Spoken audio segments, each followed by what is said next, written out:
This is a now or never moment. The choice before us is really clear. We can succumb to the talking heads on TV and the special interests who want to maintain the status quo, or we can work together to seize this moment and do what the American people sent us here to do. That was House Speaker Paul Ryan Wednesday calling the GOP push to overhaul the tax code a now or never moment. But for vulnerable Republicans facing re-election in 2018, it could be a do-or-die moment as well as they look for a legislative achievement to run on. So can Congress deliver a bill to President Trump's desk by year's end? Let's ask Wall Street Journal columnist and deputy editor Dan Henninger, editorial page writer Kate Batchelder Odell, and columnist James Freeman and Mary Anastasia O'Grady. So, Kate, you've been digging into this for the last couple of weeks. Do you share Senator Graham's enthusiasm for the plan?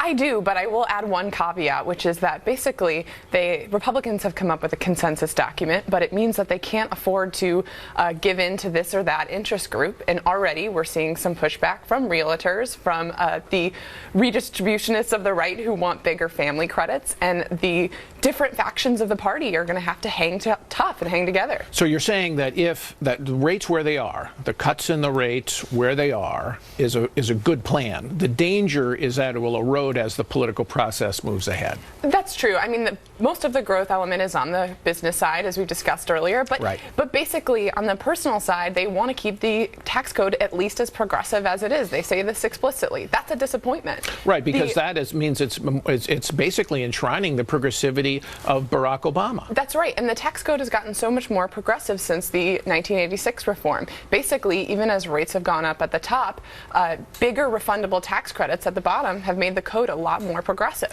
Yeah, Mary, when Reagan in 86 got the reform done, the top rate was 28. This is, right now it's about 44 if you include bells and whistles and deduction phase-outs and the surcharges. If it only goes down to 39.6, great. Right. Right, but don't tell the Democrats that. They're already out there making this an issue of class warfare. That's a big talking point of Chuck Schumer. But even some right-wing intellectuals are doing that. Yeah, and on the Republican side, what I fear is that you have a lot of Republicans in high tax states that are also going to push back against this. People like Peter King and Dan Donovan in New York.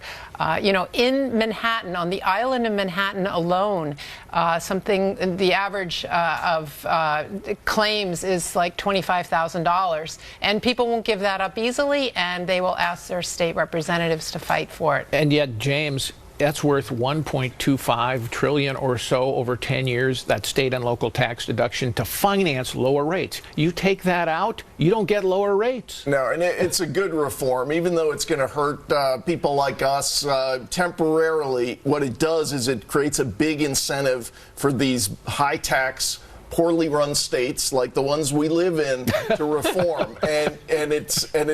It really, I think that it also, you look at the big picture, this is about growing the economy. It's about getting out of the sort of Obama-era slump that we're still bumping along. And the second quarter was good, but we got to sustain it. And I think that really is what they need to focus on. How do you grow jobs? So, Dan, where do you see the political vulnerabilities to getting this through Congress? Obviously, you got the class war issue. You've got this special interest issue. Any others? Yeah, I would say the egocentricity of the United States Senate is your biggest problem, Paul. Who are you talking about when you talk about egos, or is it all 52 Republicans? Well, we'll get to them in a second. But, with the health care bill, that began to get into trouble in the House when the House Freedom Caucus began to raise objections. I talked to the chairman of the House Freedom Caucus, Mark Meadows, down here in Washington this week, and he said he thought they were going to be okay with the tax bill. They were going to get it done. So I don't see the big problems coming out of the House this time. But you go over into the Senate, and what happened to the health care bill with Senators McCain and Rand Paul, Lisa Murkowski, Susan Collins, There is something about these senators who just don't feel like they want to win, that they have to express themselves more for reasons of their own egos than actually getting a bill done. Now, you've got Senator Marco Rubio and Mike Lee already proposing to double the child tax credit, which could really throw a spanner into this bill because it completely disrupts the calculations they've made to make the bill work out all right. So I would say that's just the beginning in the Senate, and it is going to be a real test for the Republicans to see if they can get these senators to pass a piece of tax legislation. Kate, what's wrong with this child tax credit proposal? Well, we don't know much about it yet, but the current tax credit is $1,000 and it is refundable, and there will be, which means that basically if you have no tax liability, you get a check. Get a check from the It's feds. spending in the tax code, right? And that's what it will be whenever we're done with this political exercise: is more spending through the tax code. But it's also very expensive, isn't it? As you're talking about $1 trillion again in a payout to people who have children. It's a form of redistribution through the tax code. Right. It's a straight subsidy, and what it does is it prevents you from deeper rate cuts that produce the economic growth that parents and families want.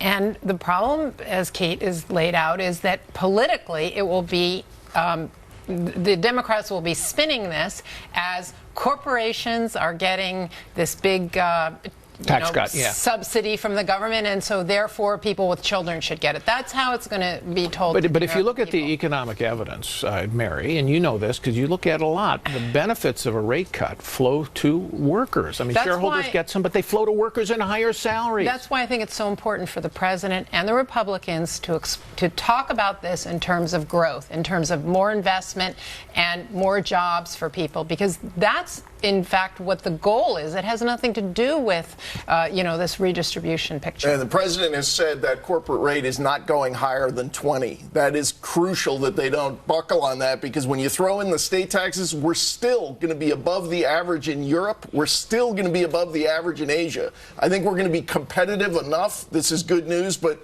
if they let that corporate rate go higher than 20, you start wondering, is this going to be the big growth driver? Because the average state corporate tax is about 4%, right. So that's 24. Okay, thank you all. When we come back, as HHS Secretary Tom Price resigns, a look at what his ouster means for future efforts to repeal and replace Obamacare. Long before the November election, we're going to have a vote, and we're going to be able to get that through.